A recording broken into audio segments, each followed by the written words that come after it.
පාකිස්තානය පරදා ලංකාවට සුපිරි ජයක් ලංකාව ෆයිනල් වෙත අද දවසේදී අපි දන්නවා ඉතාමත් තීරණාත්මක තරගයක් ශ්‍රී ලංකාව සහ පාකිස්තානය අතර මේ තරගය ට්‍රයි සීරීස් එකේ අවසාන තරගය. ඉතින් මේක අපි දන්නවා සිනාරියෝ එක හරි සිම්පල්. ශ්‍රී ලංකාව ජයග්‍රහණය කරොත් ඒගොල්ලෝ ෆයිනල්ස් යනවා. පාකිස්තාන එක්ක පරාජයටපත් වුණොත් සිම්බාබ්වේ සහ පාකිස්තාන තමයි ෆයිනල්ස් යන්නේ. ඉතින් කොහොම හරි ශ්‍රී ලංකාව ගන්නවට හැකියාවක් ලැබුණා.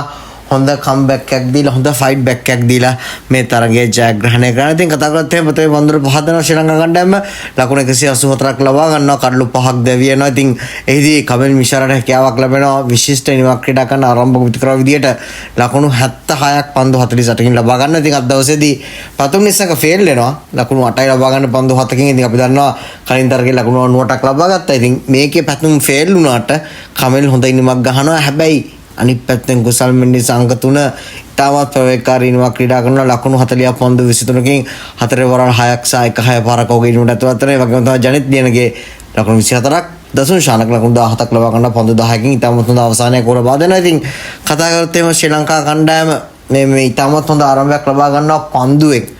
අපි දැක්කා කොහොමද දුස්මන්ත චමීරගේ පන්දුවේ පළවෙනි පන්දු වාර දෙක තුල එයාගේ ෆස්ට් ස්පෙල් එකේ පන්දු වාර දෙකයි ලකුණු 3යි කඩලු 3යි විශිෂ්ටයි.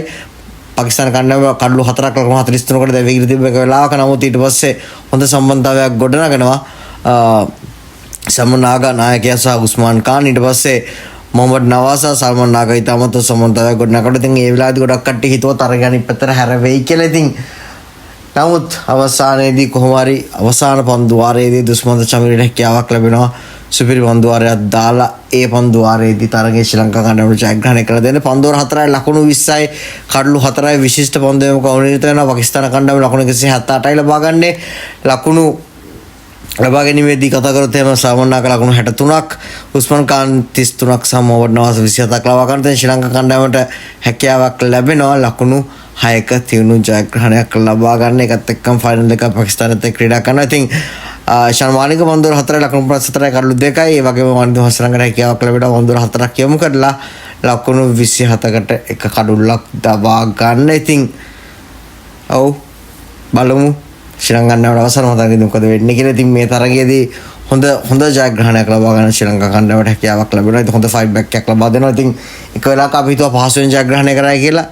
නමුත් ඊට පස්සේ ටික වෙලාවකින් පස්සේ අපි හිතුවා ඒක පරාජයටපත් වෙයි කියලා. මේ වෙලාවේදී මේ පින්තූර දාලා තියෙන වෙලාවදී එහෙම කොට හිතුවා තරගරි පැත්තට හැරෙයි කියලා. හැබැයි මම දන්නවා ඩිව් එකත් එක්ක ලේසි නැහැ.